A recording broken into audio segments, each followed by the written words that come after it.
आज के वीडियो में हम लोग देखेंगे क्लास 10th मैथमेटिक्स कुछ इंपॉर्टेंट क्वेश्चन जो कि बोर्ड एग्जाम में कई बार पूछे गए हैं।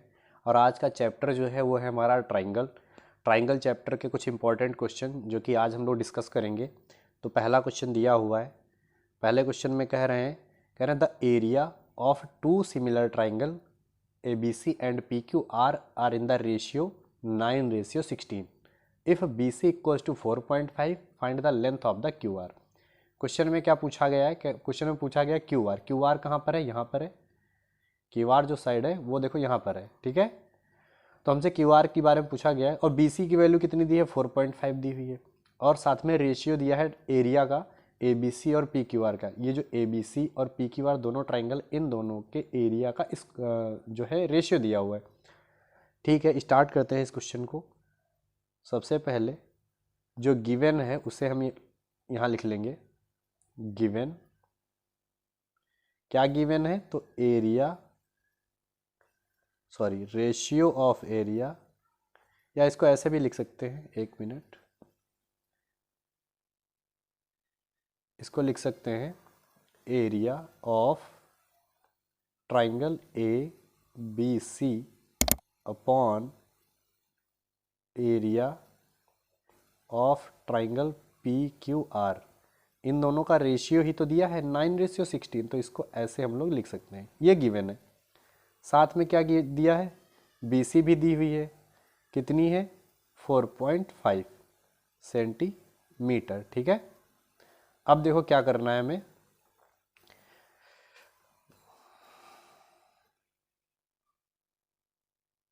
यहाँ पर 4.5। अब क्या करना है? देखो फॉर्मूला इसके लिए जो यूज होता है, सबसे पहले उस फॉर्मूले को लिखेंगे। तो हम लोगों ने एक फॉर्मूला सीखा है इसके लिए कि area of triangle ABC and उसका एरिया ऑफ ट्राइंगल PQR, इन दोनों का रेशियो क्या होता है। तो फॉर्मूला क्या होता है, यहाँ लिख लेते हैं। फॉर्मूला होता है एरिया ऑफ ट्राइंगल ABC, जैसे दो ट्राइंगल हैं सिमिलर ट्राइंगल, तो area of triangle ABC and area of triangle PQR equals to क्या होता है? जैसे यहाँ पर साइड दिया है एक AB, तो इसके करेस्पॉन्डिंग साइड कौन सा है? PQ है। तो इक्वल्स टू हो जाता है हमारा AB का स्क्वायर अपॉन में PQ का स्क्वायर। साथ में क्या हो जाएगा? देखो AC के करेस्पॉन्डिंग साइड कौन सा है? PR है, तो AC का स्क्वायर अपॉन में PR का स्क्वायर इक्वल्स टू, और यहाँ इसके करेस्पॉन्डिंग साइड कौन सा है? BC है, तो BC का स्क्वायर अपॉन QR का स्क्वायर, ठीक है। तो देखो यहाँ पर हमसे पूछा क्या गया है? यहाँ पूछा गया है QR, और यहाँ पर देखो BC की वैल्यू दी हुई है। तो यहाँ पर ये अगर टर्म हम यूज करें BC और QR वाला, तो क्या हो जाएगा? QR की वैल्यू हमें मिल जाएगी। तो देखते हैं कैसे किया जाएगा। सबसे पहले यहाँ पर ये जो फॉर्मूला है इसको एक बार और आगे लिख लेते हैं। हमें क्या मिल गया है? Area of triangle ABC upon area of triangle PQR equals to BC का स्क्वायर अपॉन QR का स्क्वायर। जो जो गिवन है उसे यहाँ पर लिख लेते हैं। तो एरिया ऑफ ट्राइंगल, इन दोनों का रेशियो क्या है? 9:16। तो यहाँ पुट कर लेते हैं, ये है 9:16 इक्वल्स टू BC की वैल्यू क्या है? तो BC की वैल्यू है 4.5, तो BC की वैल्यू 4.5 और इसका है स्क्वायर, और नीचे क्या है? QR का स्क्वायर। QR का स्क्वायर ना, इसको इधर लेकर आ जाओ। अगर QR का स्क्वायर इधर लेकर आएंगे और ये जो वैल्यू है ना, इस सबको इधर भेज देंगे। यहाँ पर है स्क्वायर 4.5 का, तो 4.5 इंटू 4.5 कर लेते हैं। ये 16 कहाँ है? डिवाइड में है, इधर मल्टीप्लाई में लिख लेते हैं। और ये 9 देखो क्या है? यहाँ मल्टीप्लाई में है QR के, तो इसको हम नीचे ले आएंगे, पॉइंट हटा लेंगे, यहाँ 10 हो जाएगा। इस पॉइंट को भी हटा लेंगे, एक और 10 बढ़ जाएगा, ठीक है। डिवाइड करते हैं। देखो ये 2 8 जा 16, 2 5 जा 10, 2 4 जा 8 एंड 2 5 जा 10। QR स्क्वायर इक्वल्स टू हमें मिल गया 45 इंटू 4 अपॉन में 9 इंटू इधर 5 भी है इंटू 5। अगर इसको डिवाइड करें तो 5 1 जा 5, 5 9 जा 45, 9 1 जा 9, ये 9 कैंसिल हो जाएगा और 5 1 जा 5, 5 9 जा 45। यहाँ से हमें क्यू आर स्क्वायर जो है मिल गया 9 इंटू 4। अगर हमें क्यू आर की वैल्यू यहाँ से निकालनी हो तो क्या करेंगे, स्क्वायर रूट इधर आ जाएगा, अगर इस स्क्वायर को इधर भेजेंगे तो स्क्वायर रूट हो जाएगा 9 इंटू 4।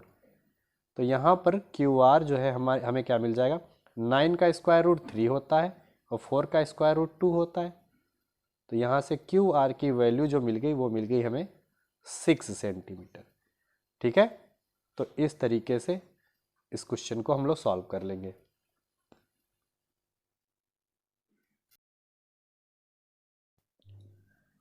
सेकेंड क्वेश्चन दिया हुआ है। सेकेंड क्वेश्चन में कह रहे हैं if D is a point on the side A B of triangle A B C. कह रहे ए बी सी जो ट्राइंगल है उसका जो ए बी साइड है ना उस पर एक डी पॉइंट है। देखो ट्राइंगल कौन सा, ए बी सी, ये बड़ा वाला ट्राइंगल जो है इस पर, इसमें क्या है, ए बी वाले साइड पर एक डी पॉइंट है। ठीक है, उसके बाद कह रहे such that A D ratio D be given है। यहाँ पर लिख लेते हैं सॉल्यूशन। क्या गिवन है, गिवन है A D by D B कितना है 3/2। ठीक है, ए डी का मतलब ये वाली लाइन और डी बी का मतलब ये वाली लाइन, तो दोनों का रेशियो मतलब ऐसे लिख सकते हैं, ए डी की वैल्यू 3 लिख सकते हैं और डी बी की वैल्यू 2 लिख सकते हैं। यहाँ पर जैसे ए डी है तो इसको 3 लिख सकते हैं, इसको 2 लिख सकते हैं, रेशियो में दिया हुआ है तो हम लोग इस तरीके से लिख सकते हैं। आगे क्या कह रहे हैं, कह रहे and E is a point on B C. E कहाँ पर है, कह रहे हैं बी सी लाइन पर ई पॉइंट है। ठीक है, such that D E parallel to A C. और इस तरीके से क्या हो रहा है, ये जो डी ई है ना, ये जो डी ई लाइन है वो ए सी के पैरेलल हो जा रही है। देन क्या कहा जा रहा है, find the ratio of the area of the triangle A B C and triangle D B E. कौन कौन से triangle, triangle A B C and triangle D B E. ये जो बड़ा वाला ट्राइंगल है और ये जो छोटा वाला ट्राइंगल, इन दोनों का रेशियो में निकालना है। ऐसे क्वेश्चन को सॉल्व करने के लिए देखो कैसे किया जाता है। अभी इसके पहले वाले क्वेश्चन में जैसे हमने किया सेम उसी तरीके से, सिंस फॉर्मूला क्या था, area of triangle A B C upon में एरिया ऑफ ट्राइंगल, कौन सा triangle, D B E, D B E, इन्हीं दोनों के बारे में पूछ रहे थे। तो देखो अब इसमें कौन सा साइड दिया हुआ है, तो देखो ए, भाई बड़ा वाला ट्राइंगल तो हमारा ए से लेकर बी तक होगा ना, उसका साइड ए से लेकर बी तक। तो ए बी सी ट्राइंगल की जब बात करेंगे, ऊपर ए बी सी है तो ए बी सी का ही साइड लेंगे, कौन सा, ए बी हो जाएगा, ए बी का स्क्वायर। ठीक है भाई, बड़े वाला ट्राइंगल में हमारा ए बी वाला साइड ले लिया जाएगा। साथ में अब छोटे वाला ट्राइंगल में क्या है, डी बी है ना, तो डी बी का स्क्वायर। ठीक है, अब यहां पर देखना, यहां पर देखो क्या दिया हुआ है, इक्वल्स टू ए बी की वैल्यू कितनी है। तो यहाँ पर ए बी की वैल्यू अगर 3 और 2 इन दोनों को ऐड कर दें तो ए बी की वैल्यू हो जाएगी, मतलब 3 और 2 कितना हो जाएगा, 5, 5 का स्क्वायर। और डी बी हमारा क्या है, 2 है तो 2 का स्क्वायर। 5 का स्क्वायर मतलब 25 हो जाएगा और 2 का स्क्वायर मतलब 4 हो जाएगा। तो जो एरिया आ रहा है इसका वो कितना आ रहा है, देखो एरिया हमारा आ गया, एरिया ऑफ ट्राइंगल, इसको यहाँ फिर से एक बार लिख लेते हैं, area of triangle A B C upon area of triangle P, sorry D, एक minute, triangle D B E. ठीक है, इक्वल्स टू क्या मिला है, 25/4, 25/4, या इसको ऐसे भी लिख सकते हैं 25/4। ठीक है, तो इस तरीके से इस क्वेश्चन को हम लोग सॉल्व कर लेंगे। थर्ड क्वेश्चन दिया हुआ है। थर्ड क्वेश्चन में कह रहे हैं the area of 2 similar triangle are 81 and 49 centimeter square if the altitude of the bigger triangle is 4.5. Find the corresponding altitude of the smaller triangle, ठीक है। क्या निकालना है, करेस्पॉन्डिंग एल्टीट्यूड हमें चाहिए जो स्मॉलर ट्राइंगल है। तो देखो यहाँ पर दो ट्राइंगल बोले जा रहे हैं और उन दोनों का एरिया हमें दिया हुआ है। जो दोनों सिमिलर ट्राइंगल हैं, देखते हैं क्या दिया हुआ है। देखो यहाँ पर हमें एक मिला है ट्राइंगल, एक ट्राइंगल हमें मिला है एबीसी, सॉरी एबीसी कंसीडर कर लेते हैं। जैसे एक हमारा ट्राइंगल ये हो गया और एक और ट्राइंगल यहाँ पर हम लोग बना लेते हैं। सिमिलर दोनों ट्राइंगल हैं और एक छोटा है एक बड़ा है, इस तरीके से। अब देखो इसमें कह रहे हैं, इस क्वेश्चन में क्या कह रहे हैं, कह रहे हैं इसका एल्टीट्यूड जो है, देखो एल्टीट्यूड क्या हो जाएगा, तो एल्टीट्यूड यहां से एक लाइन हम लोग ड्रॉ कर लेंगे इस तरीके से। यही हमारा एल्टीट्यूड हो गया, ठीक है। तो क्वेश्चन में जो जो बोला गया उसे सबसे पहले नीचे उतार लेते हैं। सॉल्यूशन क्या गिवन है, area of two similar triangle 81 and 49, तो छोटे वाले का 49 और बड़े वाले का 81। ऐसा करते हैं, इसको ए बी सी ले लेते हैं और इसको पी क्यू आर ले लेते हैं, ठीक है। तो यहां जो भी दिया है सबको यहां पर लिख लो सबसे पहले। तो गिवन है area of triangle A B C. A B C कौन सा है, छोटा वाला है, छोटे वाले के लिए 49 सेंटीमीटर स्क्वायर, ठीक है। And area of triangle P Q are कितना है, 81 सेंटीमीटर स्क्वायर, ठीक है। और साथ में एल्टीट्यूड दिया हुआ है। एल्टीट्यूड का मतलब ये जो लाइन यहाँ पर परपेंडिकुलर हमने डाली है, एक को पॉइंट एम दे देते हैं और एक को एन पॉइंट दे रहे हैं, ठीक है। तो किसका दिया, एल्टीट्यूड ऑफ बिगर ट्राइंगल, बड़े वाले ट्राइंगल का एल्टीट्यूड दिया है 4.5, मतलब पी एन की वैल्यू दी हुई है। एंड पी एन हमारा कितना है, 4.5 सेंटीमीटर, ठीक है। अब फॉर्मूला अप्लाई करते हैं और फॉर्मूला अप्लाई कर देंगे तो हमें एम की वैल्यू चाहिए और एम की वैल्यू मिल जाएगी, ठीक है। तो फॉर्मूले को यहां पर लिख लेते हैं। सिंस क्या होता है formula, area of triangle A B C upon में एरिया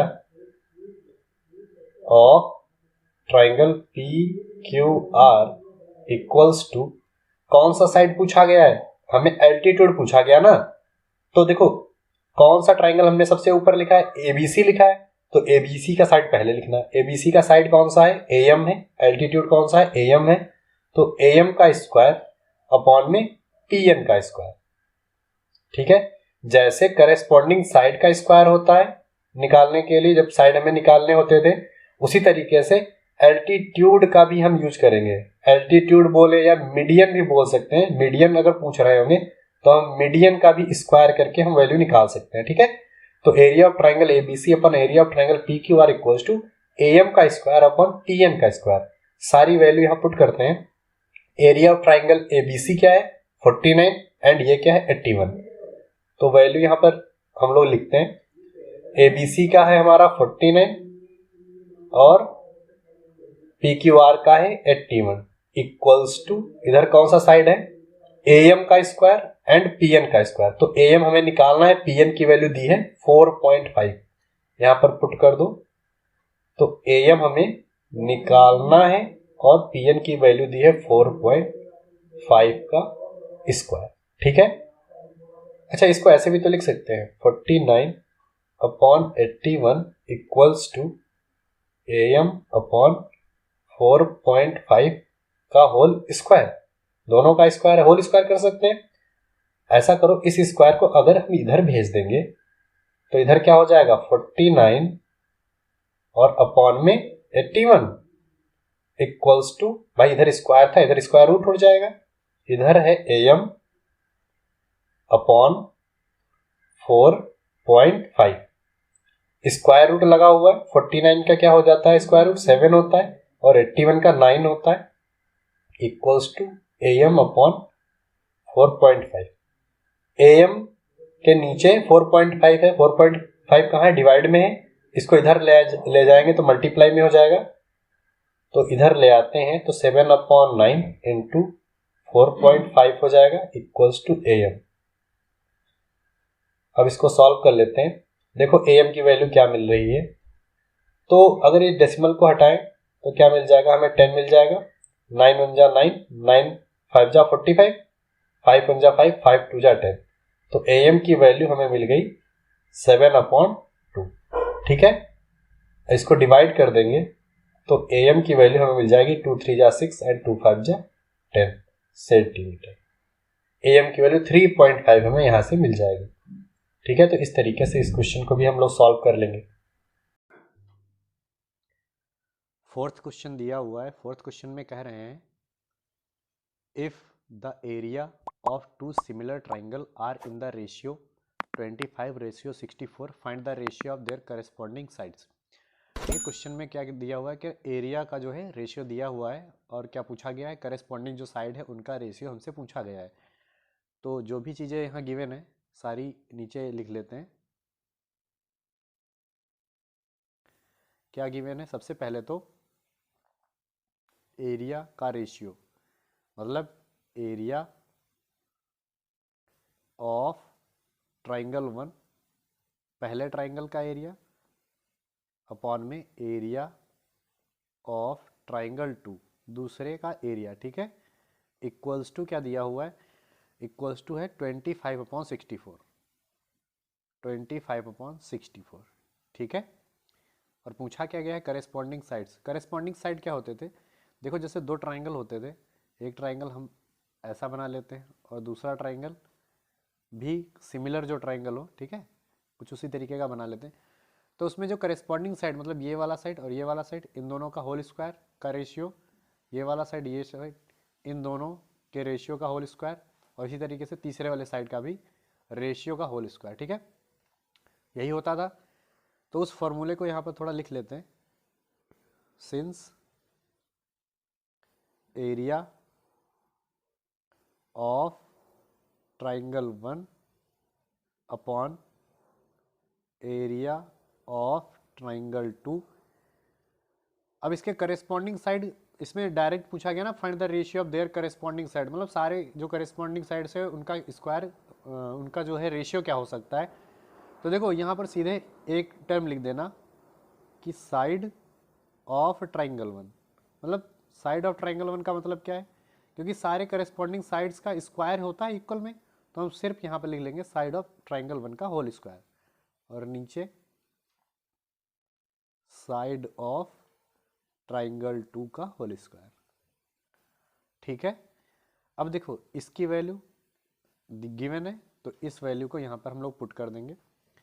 तो 25/64 क्या यहाँ पर आ गया, 25/64 इधर क्या है, साइड ऑफ ट्राइंगल 1 का होल स्क्वायर अपॉन में साइड ऑफ ट्राइंगल 2 का होल स्क्वायर।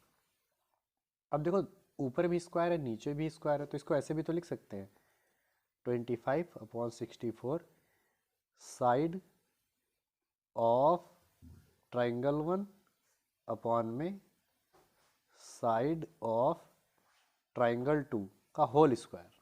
ठीक है, अब इस स्क्वायर को इधर भेज दो तो स्क्वायर रूट हो जाएगा।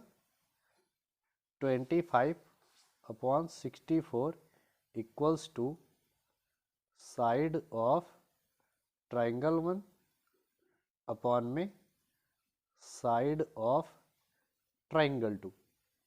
अब क्या मिल रहा है, देखो 25 का स्क्वायर रूट क्या होता है, 5 होता है, 64 का 8 होता है, और इधर क्या दिया हुआ है, साइड ऑफ ट्राइंगल 1 अपॉन में साइड ऑफ ट्राइंगल 2। ठीक है, तो देखो दोनों ट्राइंगल के जो साइड का रेशियो पूछा था ना, तो रेशियो यहाँ पर मिल चुका है, वो क्या होगा 5:8 होगा। ठीक है, या इसे ऐसे भी लिख सकते हैं कि side of triangle 1 ratio side of triangle 2 equals to 5:8। ठीक है, यहाँ रेशियो का ये साइन है। ठीक है। तो 5:8 ऐसे भी लिख सकते हैं, ठीक है। तो ये इस तरीके से ये क्वेश्चन यहाँ पर कंप्लीट हो जाएगा। इसके बाद नेक्स्ट क्वेश्चन है, इस क्वेश्चन को कैसे किया जाएगा। तो देखो 5th क्वेश्चन में कहा गया है, कह रहा है in figure DE parallel to BC। ये जो DE लाइन है ये किसके पैरेलल है, BC के पैरेलल है। और कहा गया है EC फाइंड करके दिखाओ क्या होगा। तो EC कहाँ पर है, EC तो यहाँ पर है, ठीक है। तो देखो इसमें सिमिलरिटी जब हम अप्लाई करेंगे तो इस क्वेश्चन में क्या EC की वैल्यू हम लोग फाइंड कर लेंगे, ठीक है। तो सिमिलरिटी कैसे अप्लाई करेंगे देखते हैं। तो सिमिलरिटी अप्लाई करने के लिए क्या करना होता है, देखो यहाँ दिया हुआ है AD, इसको ऐसे भी तो लिख सकते हैं AD। पहले तो यहाँ पर एक कंडीशन लिख लो सिमिलरिटी की। सिमिलरिटी की कंडीशन क्या हो जाएगी कि triangle ABC, triangle ABC similar to triangle, कौन सा ट्राइंगल, ADE। ADE ये दोनों क्या है, सिमिलर है, ठीक है। इन्हीं दोनों पर सिमिलरिटी अप्लाई करेंगे। जब अप्लाई करेंगे तो क्या मिलेगा, देयरफॉर AD का मतलब ये वाला साइड, AD अपॉन में BD ये वाला side, AD upon BD equals to AE upon में EC। AD की वैल्यू 1.5 है, BD की वैल्यू 3 है, AE की वैल्यू 1 है और EC की वैल्यू हमें फाइंड करनी है। ऐसा करते हैं क्रॉस मल्टीप्लाई कर देते हैं। जब क्रॉस मल्टीप्लाई करेंगे तो क्या मिलेगा, 1.5 EC इक्वल्स टू 3 इंटू 1, 3 मिल जाएगा यहाँ पर। अब देखो यहाँ पर क्या दिख रहा है, यहाँ पर हमें दिख रहा है कि अगर EC को यहीं पर रखे 1.5 को इधर भेज दें तो EC इक्वल्स टू यहाँ पर है 3